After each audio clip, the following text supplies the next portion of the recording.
I'm Derek Hayward, and my wife Catherine and I share milk for Paddy Lockett on this property just out of Cambridge. We have a 125 hectare platform. We're milking 320 to 340 cows with production sitting at around 160,000 milk solids. We're aiming to increase that production while remaining efficient as well. We're looking with the new dairy to be able to do that, and I can see that happening quite easily. We needed to look at our infrastructure relative to the milking routine, so that we had a shed that needed 2 people in it. With the size of the property and the way we were heading, we wanted a shed that was basically able to handle the number of cows and be operational by 1 person. We had the option of either adding technology to the existing dairy, or, as we've done, doing a complete rebuild. We felt that this gave us the opportunity to, embrace the latest technology and ensure that the technology we would put in, if we'd gone with the previous dairy and just added to it, we were going to have technology which outlived the dairy.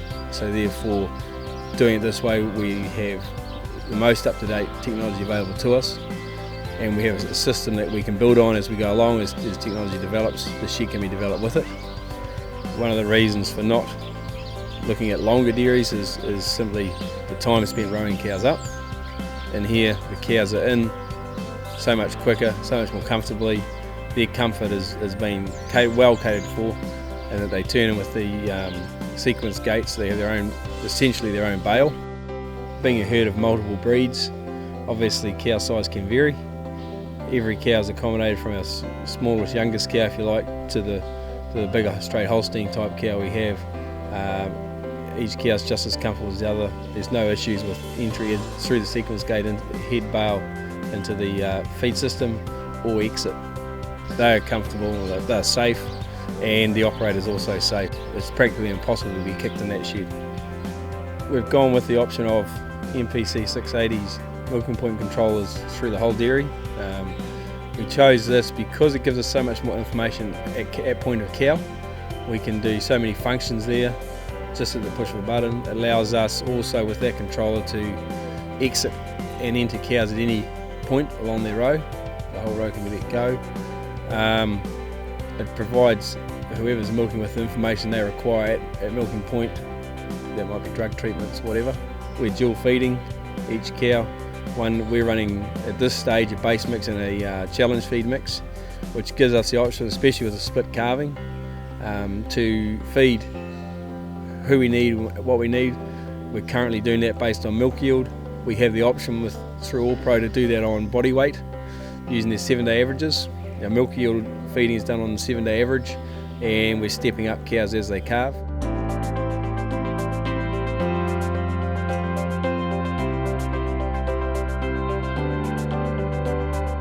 We have milk meters with blood and conductivity feature as well. Again, that information is relayed via 680 straight to the All-Pro system, and that's recorded. With the 680s and the All-Pro combined, we have so much information available. That information is readily updated either back in the office, in the shed, alternatively at home. From the home computer we can talk to the shed if you like. Information done at milking point is automatically sent and loaded into the All-Pro system, so it's there, it's ready for analysis by them. If I'm not in the dairy at the time and I come to the office, I can then have a look at that information straight away.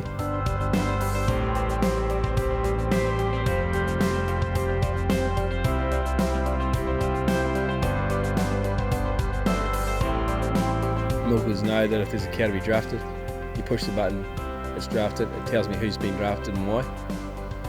The integration of milking point and overall herd management is taken a step further, and it's something we can build on. We can develop a picture of the herd. We can develop a picture, if you like, of information of the individual cow as well, that for management decisions, not only in the dairy, but on the farm and even the business as a whole. There is so much information being built up daily now that we can make more informed decisions on the spot. So we also went with scales as they exit the walkover scales. That's providing with a 7-day average weight on every cow. Obviously this is a huge benefit to us, for cow health. We can identify cows perhaps losing weight relative to their health situation, also with the efficiencies coming in now with feed. And then as they finally head out through the sort gate. Again, this was something we were looking at even as we go back to speaking about adding technology to the old dairy, because with one person operating, the cows can be safely drafted where and when they need to be, and alternatively you haven't got a person having to hop up and out of a pit unnecessarily just to draft one cow. And I think after working with the sort gate, it's far better for the cows. They acclimatise to that sort gate system literally straight away. It was never an issue. I'm quite happy with the way it operates to go through and to stop for it to work. Overall, we went with this DeLaval system. We've looked at as well as what we were going to put in, what we were going to have technology-wise. That had to be backed up with service. It had to be backed up with an ongoing commitment to develop the technology. And we believe that we have got that. We have fantastic service. We've been back with a fantastic team from DeLaval that continually check in and see how the shed's going. And I guess they're just as keen on it as what we are. And here's to the future, I suppose.